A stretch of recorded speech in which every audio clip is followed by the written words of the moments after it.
असावन्यतमो वापी तदप्यो तदक्षणम। रोज जब कई प्रकार के अनिष्ट देखे जा रहे हैं, अनिष्ट का मतलब उपद्रव, अव्यवस्थाएं, रोज संकट जब दिखाई दे रहे हैं तो मन में भाव जगा, पूछा आपस में सब लोगों से कि क्या किया जाए, क्या किया जाए। तो लोगों ने कहा कि ये नंदगांव में बालक सुरक्षित नहीं है, यहां कोई न कोई रोज समस्याएं आ ही रही हैं, कोई न कोई रोज संकट आ रहे हैं, तो क्या करें? ऐसा करो, इस जगह से कहीं दूर चलते हैं थोड़ा सा। एक ऐसी जगह है जहां संकट आ ही नहीं सकते, सब कुछ जय जय ही है, सब कुछ दिव्य ही है। तो पूछा फिर नंद बाबा ने, उस जगह का नाम क्या है? तो उपनंद नाम के एक वहां पर विद्वान यदुवंशी थे, उन्होंने कहा वनम वृंदावनम नाम पशव्यम न विकारणम गोप गोपी गवाम सेव्यम पुण्यादि तृणवीरुधम। यहीं पर निकट एक वृंदावन नाम का वन है। वन का मतलब जंगल, और उस जंगल में वृंदा के ही पेड़ है। वृंदा क्या है? तुलसी। अब कल्पना करिए, ये तुलसी का दिव्य बिरवा रखा हुआ है, श्यामा तुलसी का।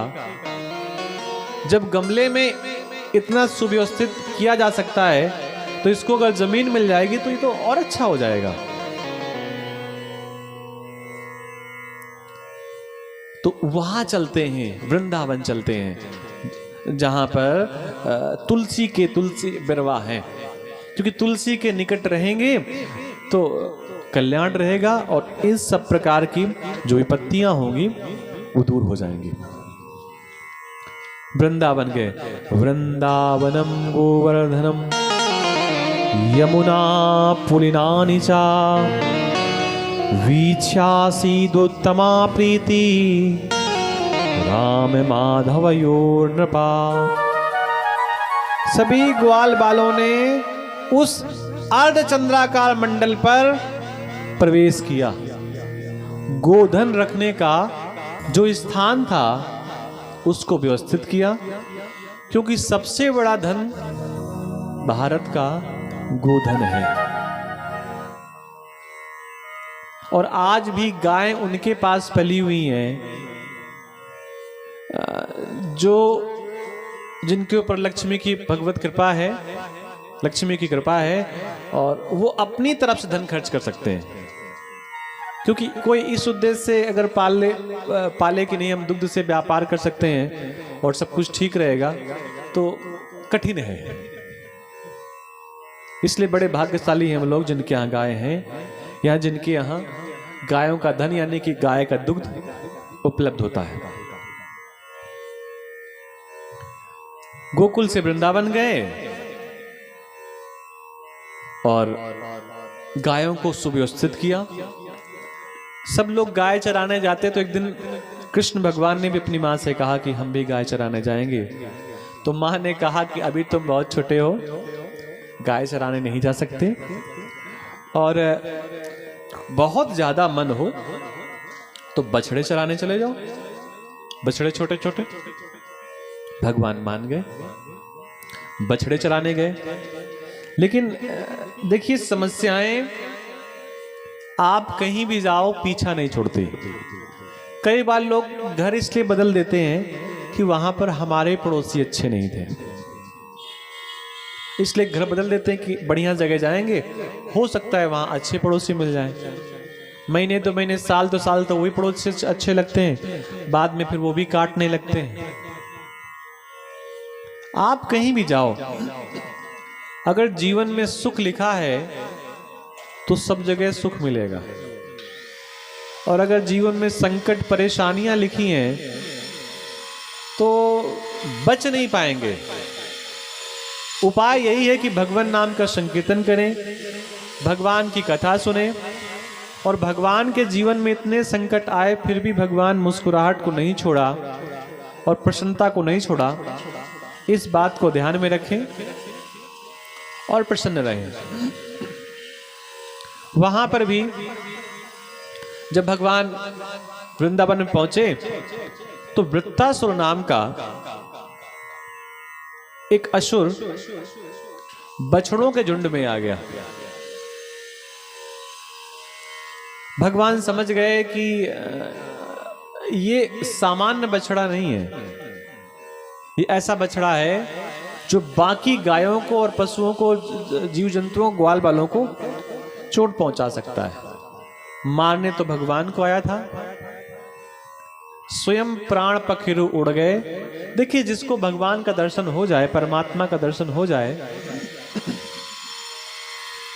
तो फिर उसके जीवन की समस्याएं दूर हो जाती हैं।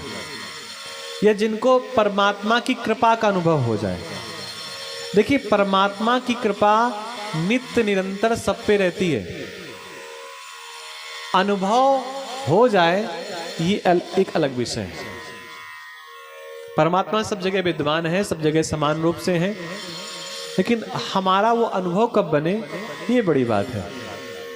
और अगर आपको अनुभव ना हो रहा हो तो परमात्मा से प्रार्थना करिए, निवेदन करिए कि हे जगदीश्वर, हे जगन्नाथ, आपकी कृपा तो हमारे ऊपर निरंतर है, लेकिन आपकी कृपा हमारा अनुभव बन जाए, बस इतना कृपा कर दीजिए।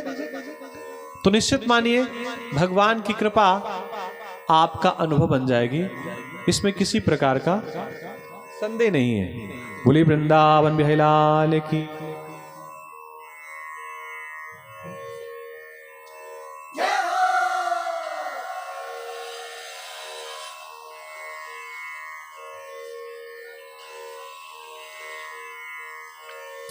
तो वत्स पालको भूत्वा सर्वलोकैक पालको सप्रातरासो गोवत्सान् चार्यन्तो विचेरतः। बकासुर नाम का एक राक्षस आया। बक कहते हैं बगुले को। भगवान के प्राण लेने के लिए आया और एकाग्र चित्त होकर के खड़ा हो गया। कभी आप तालाब में देखिएगा तो बगुला एक पैर पे खड़ा होता है। उसके लिए श्लोक भी बोला गया, काक चेष्टा बको ध्यानम। आज्ञाचार्य जी क्या है? वाह वाह, बहुत अच्छा। स्वान इंद्रा तथा वचा। पंडित जी धन्यवाद, हमको आगे का नहीं याद था। काक चेष्टा बको ध्यानम। यहां पर बको ध्यानम ये किसके लिए बताया गया? विद्यार्थियों के लिए। जब आप बगुले को देखेंगे कि एक पैर पे खड़ा होगा, बिल्कुल हिलेगा डुलेगा नहीं, और उसको देख करके लग रहा है कितनी भयंकर तपस्या कर रहा है। राम लखन जा रहे थे, बगुले को देखा तो लखन जी ने कहा, भैया देखो कितना तपस्वी है, एक पैर पे खड़ा है पानी पे, एकाग्र मन से, हिल भी नहीं रहा, डुल भी नहीं रहा, यहां तक कि आंख भी नहीं घुमा रहा। राम जी ने कहा, अरे लखन, ये एक पैर पे तपस्या नहीं कर रहा, एक पैर पे खड़ा होकर के अपने शिकार को देख रहा है, और कभी उसका वार खाली नहीं जाता। बको ध्यानम। ध्यान जब किया जाए तो बगुले के जैसा। बगुला बनकर के वो राक्षस आया, वकासुर, और भगवान को निकल गया।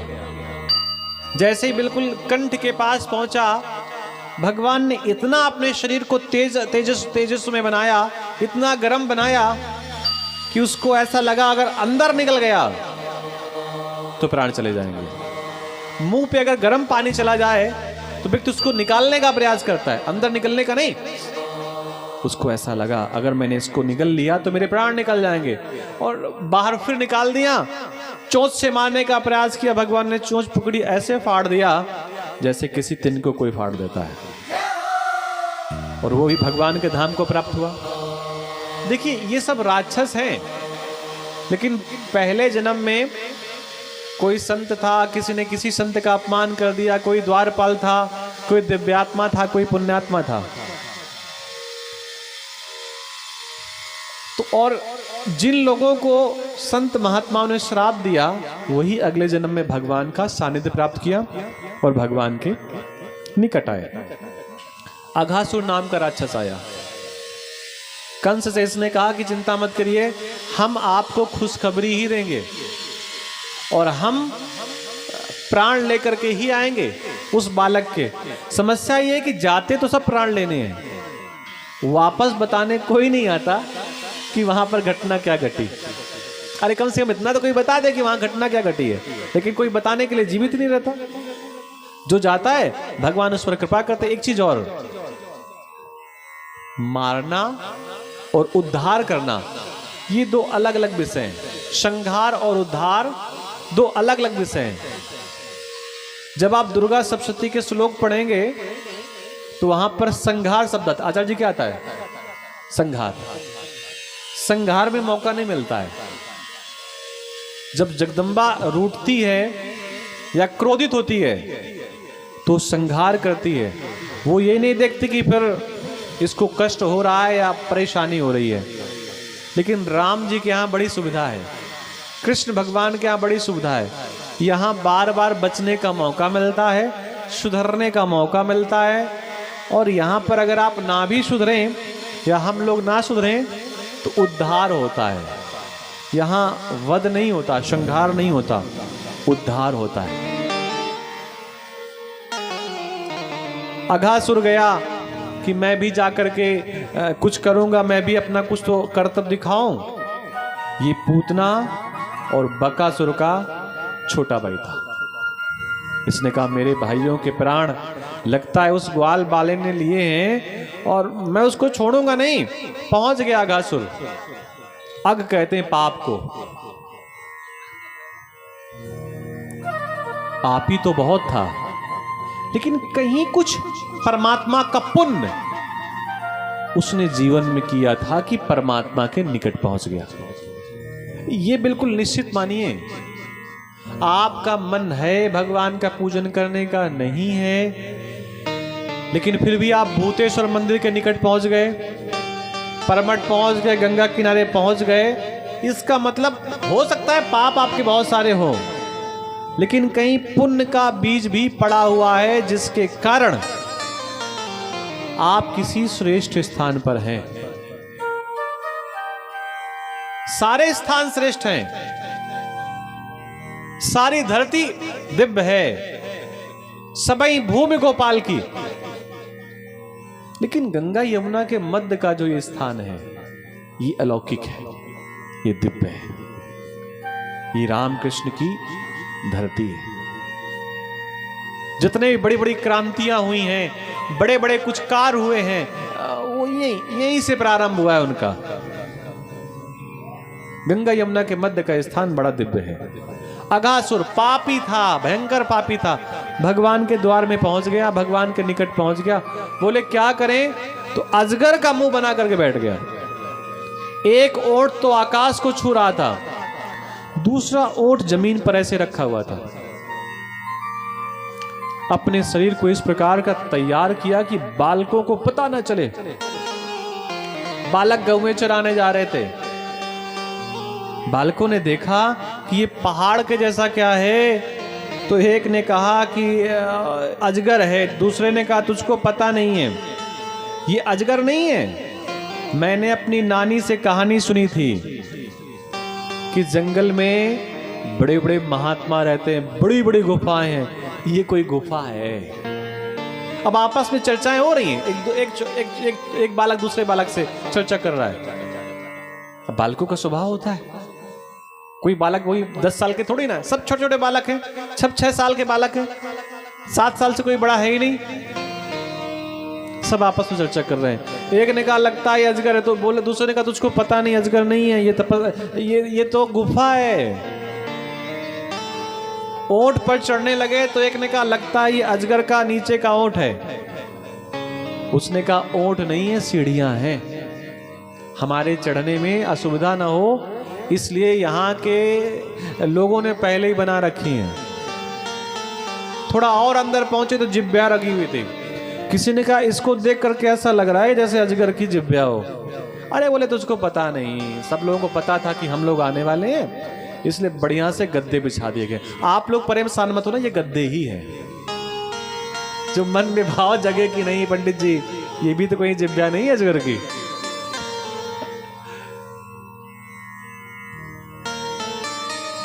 अंदर से गरम गरम सांस आ रही थी। किसी ने कहा ये बदबू कैसी आ रही है, लगता है अंदर बहुत जीव जंतु मरे पड़े हुए हैं। तो दूसरे ने कहा ना ना, अंदर संत महात्मा तपस्या कर रहे हैं, उन्हीं की ऊष्मा बाहर आ रही है। आपस में चर्चाएं हैं। सभी के कंधे में बैग थे, झोले थे, थैले थे। अब तो थैला शब्द उपयोग कर दो तो लोग सोचते हैं कि ग्रामीण क्षेत्र से आया है लगता है। बैग ना बोलो तो लोग बड़ा पुअर समझते हैं कि लगता है ये ऐसे ही आया है अर्रा बर्रा से कहीं से, ये वीआईपी जगह केशव नगर का नहीं हो सकता। अब वो थैला बोले ये क्या है, दांत है अजगर के, विश्वास करो मेरी बात का। अरे बोले दांत नहीं है, ये खूंटियां हैं। सबको पता था कि हम लोग आएंगे, हम अपने थैले कहाँ टांगेंगे, सब टांग दो। अजगर कह रहा है टांगो टांगो टांगो, अभी बताते हैं। मन में विचार कर रहा है। सब धीरे धीरे करके अंदर पहुंच गए। अजगर ने मन में विचार किया जिसके लिए आया था वो तो बाहर ही है। एक ने कहा यार कहीं कोई दिक्कत हो गई तो दूसरे ने कहा परेशान मत हो, अगर कोई दिक्कत होगी तो नंदन अपने साथ ही तो है, वो हमसे दूर कहां है। ईश्वर हमसे दूर नहीं, और अगर दूर है तो इसमें कसूर हमारा ही है। और दिखाई अगर नहीं दे रहा तो आंखें हमारी कमजोर हैं, वो तो सब जगह है। अगर महसूस नहीं हो रहा है, अरे आपके परिवार में सब लोग सकुशल हैं, कोई बीमार नहीं है, कोई अव्यवस्थित। देखो एक चीज समझना, अभी मैं किसी के पास गया था तो उन्होंने कई चीजें बताई। बोले आप सुबह शाम भोजन करते हैं? तो दूसरे ने कहा हाँ बिल्कुल करते हैं। बोले आप बहुत भाग्यशाली हैं, सुबह शाम भोजन करते हैं, इससे बड़ा भाग्यशाली और क्या हो सकता है। बोले ये बताओ बीमार तो नहीं रहते? तो आपस में चर्चा कर रहे थे, हम भी थे। तो दूसरे ने कहा नहीं बीमार नहीं रहते। बोले आप बहुत भाग्यशाली हैं। बोले ये बताओ सोने के लिए छत है कि नहीं है? रात में जब सोते हैं तो ऐसा तो नहीं कि बारिश की बूंदें सीधे गिर जाएंगे। तो आपस की चर्चाओं में उन्होंने कहा कि सोने के लिए छत भी है, खाने के लिए अन्न है, कोई बीमार नहीं है, सोने के लिए छत है, पूरा परिवार है। बोले अगर इतना है तो आपके पास सब कुछ है, और इसके आगे जो है वो नंबर है। आप 1 लाख के मालिक हैं, 10 लाख के मालिक हैं, 1 करोड़ के मालिक हैं, 100 करोड़। बोले वो बस नंबर हैं कि आपके पास अकाउंट पे इतना है, आपके पास इतनी व्यवस्थाएं हैं। बोले अगर ये 3-4 चीजें आपके पास हैं कि आप सुबह शाम भोजन करते हैं, भूखे नहीं सोते, आपको रात में चैन की नींद आती है, आप अस्वस्थ नहीं हैं, आप बीमार नहीं हैं, आपके माता पिता प्रसन्न हैं, सुखी हैं, बच्चे स्वस्थ हैं, अच्छे विद्यालय में बढ़ रहे हैं, तो आप दुनिया के सबसे श्रेष्ठ आदमी हैं। उसके बाद तो भैया धन है। एक जगह ऐसे ही कहीं गए तो उन्होंने कहा ये बहुत बड़े आदमी हैं। बोले काहे के बड़े आदमी हैं? बोले ये क्या 4 पैंट पहनते हैं क्या जो बड़े आदमी है? बोले ये सेठानी है। बोले काहे के सेठानी, क्या 3 साड़ी पहन के आई है क्या? अरे पहन के तो एक ही आई है, उसकी थोड़ी महंगी। अब ये मत कह देना वो बूढ़ी माता जी कहाँ हैं, हम 3 पहने स्वेटर, ये ना कहना कोई बात, क्योंकि माताएं बड़ी होशियार होती हैं, उनके पास हर एक प्रश्न का जवाब होता है। भगवान का भले ही मुंह बंद हो जाए, माताएं इतनी दिव्य होती, इतनी श्रेष्ठ होती, उनसे कुछ भी कह लो, उनके पास सब विद्याएं होती हैं। और ये बूढ़ी माताएं बहुत होशियार होती हैं, उनको उनको नजरों से भले ही दिखाई ना दे, लेकिन कढ़ाई बना रही हो तो ऐसे चुटकी सी मसाला डाल देंगे, ऐसे नमक ऐसे जीरा है, उसको 5 बार ऐसे घुमा देंगी और बढ़िया कढ़ी बन जाएगी। और ये जो नई नई माताएं हैं, अच्छा 3 ग्राम जीरा, 4 ग्राम हल्दी और 2 चम्मच नमक और 15 मिनट उबालना है। अब उसको उबालो ना, वो खट्टी है ना मीठी है, खाओ भैया कढ़ी। बेचारा पति कह नहीं सकता, अगर कह दे अच्छी नहीं बनी तुम ही बना लो आके, तो बनाने से अच्छा है जो मिल रहा है भैया उसी को स्वीकार करो।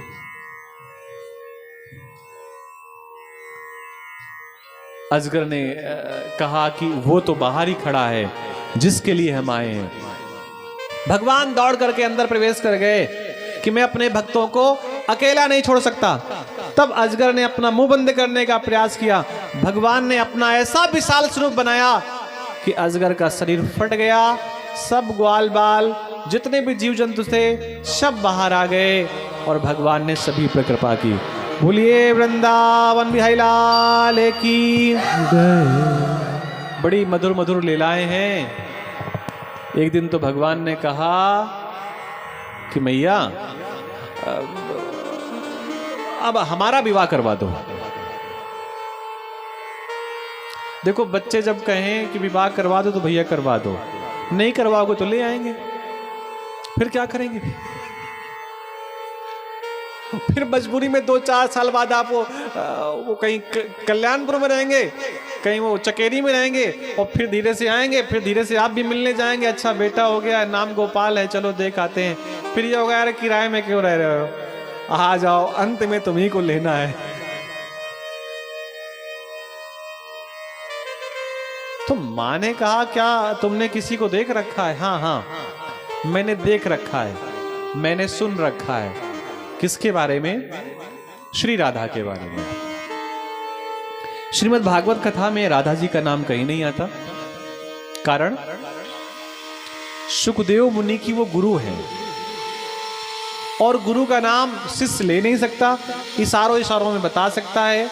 और जितनी बार अपने गुरु का नाम लेने का प्रयास किया सुखदेव मुनि ने, उतनी बार वो समाधि में चले गए और मन में भाव जगा कि मैं इसका कल्याण करने के लिए आया हूँ, इसको कथा सुनाने के लिए आया हूँ, और अगर मैं ही समाधि में चला गया तो इसका कल्याण कैसे होगा? इसलिए अपने गुरु का नाम नहीं लिया। नाम कई जगह है, संकेत में है। संकेत मतलब क्या होता है? अच्छा ये फतेहपुर वाली है और ये तो उन्नाव वाली है, और वो जो आईढ़ी बैठी रहती है वो औरैया की है, जो बहुत नाराज रहती है बात बात में, और जो बहुत मुस्कुराती रहती है वो अपने कानपुर की ही है। कानपुर के लोग बड़ा अच्छा मुस्कुराते हैं। अभी पेपर में आया भारत के 100 टॉप 100 सिटी का एक रिसर्च हुआ कि सबसे ज्यादा प्रसन्न लोग कहाँ के हैं, उसमें 10वें नंबर पे कानपुर आया। और भारत में एक ही था, भारत में सिर्फ यही शहर आया, कानपुर। तो आप लोग मुस्कुराना चाहिए कि आप कानपुर में हैं। वो एक अलग बात है कि जब यहाँ से हम 5 किलोमीटर दूर जाते हैं तो आंखों में जलन होने लगती है, कितना प्रदूषण है, वो अलग विषय है।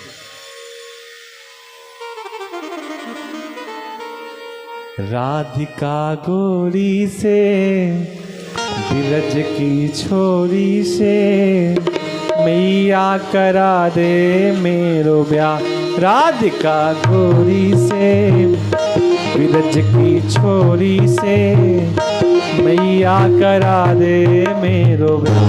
राधिका गोरी से बिरज की छोरी से मैया करा दे मोर ब्याह। इस भजन में माँ और बेटे के बीच प्रश्नोत्तर है, इसलिए समझिएगा कहां पर प्रश्न है और कहां पर उत्तर है।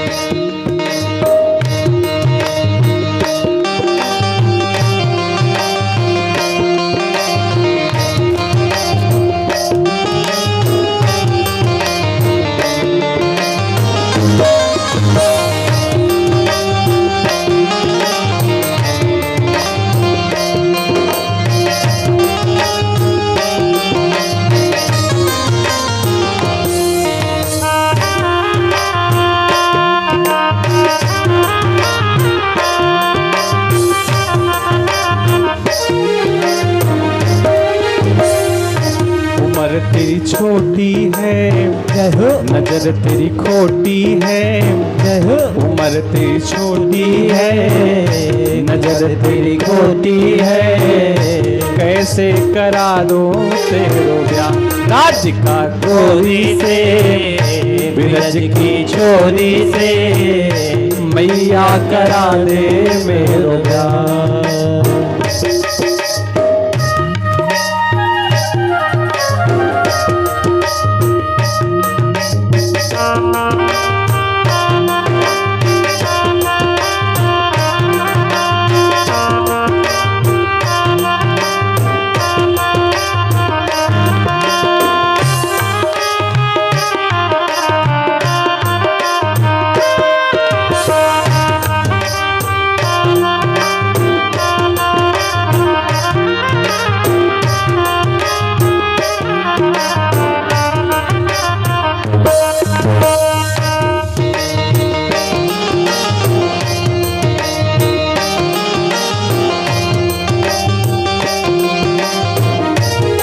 माँ ने पूछा आखिर तूने उसमें क्या देखा? तो भगवान ने कहा mom, I am fall in love and love is blind. जो ना ब्याह कराए तेरी गैया ना ही चराओ।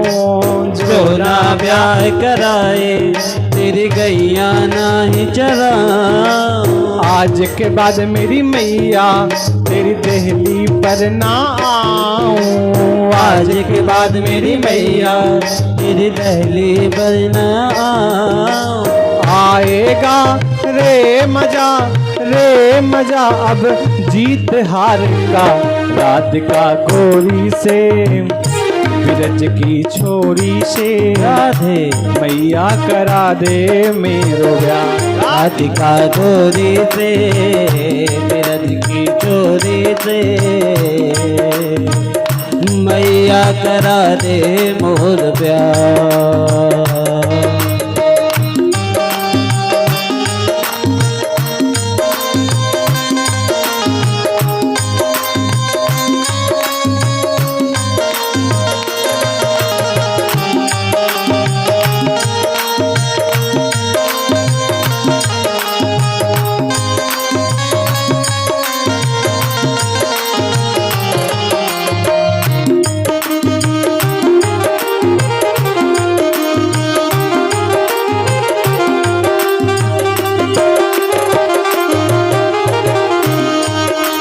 छोटी सी दुल्हनिया जब अंगना में डोलेगी। छोटी सी दुल्हनिया जब अंगना में डोलेगी। छोटी सी दुल्हनिया जब अंगना में डोलेगी। छोटी सी दुल्हनिया जब अंगना में डोलेगी।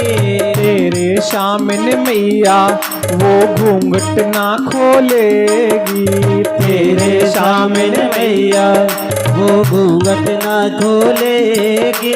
भोजन में बनवाऊंगा 56 प्रकार का राधिका गोरी से। जय हो बिरज की छोरी से राधे मैया करा दे मेरो ब्याह।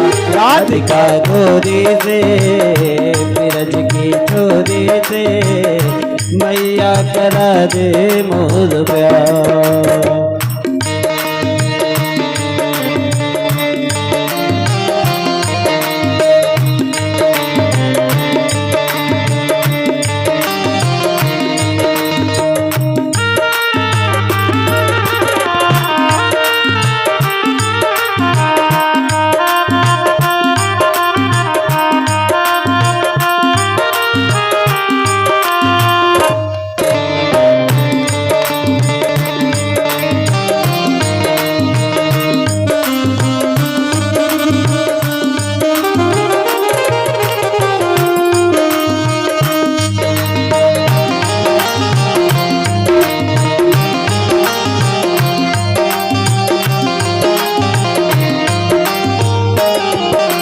चंदन की चौकी पर मैया तुझको बिठाऊं। चंदन की चौकी पे मैया तुझको बैठाओ। अपनी राधे से मैं चरणों को तेरे दबाऊं। अपनी राधे से मैं चरणों तेरे दबाओ। ताऊ से जा कहो बैठे वो द्वार पे राधिका घोड़ी से कान्हा विरज की छोरी से जय हो। मैया करा दे मेरो ब्याह। राधिका घोड़ी से बिरज की छोरी से मैया करा दे मोर ब्याह। राधिका घोड़ी से बिरज की छोरी से मैया करा दे मोर ब्याह। मैया करा दे मोर ब्याह। मैया करा दे मोर ब्याह। साधु पृष्ठम महाभाग त्वया भागवतोत्तमा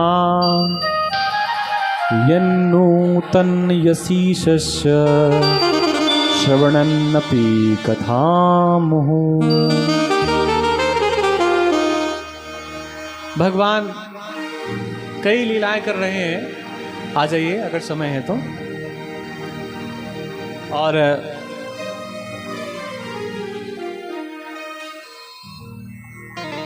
एक दिन देखिए, जैसे कई बार क्या होता है कि कुछ लोगों का मन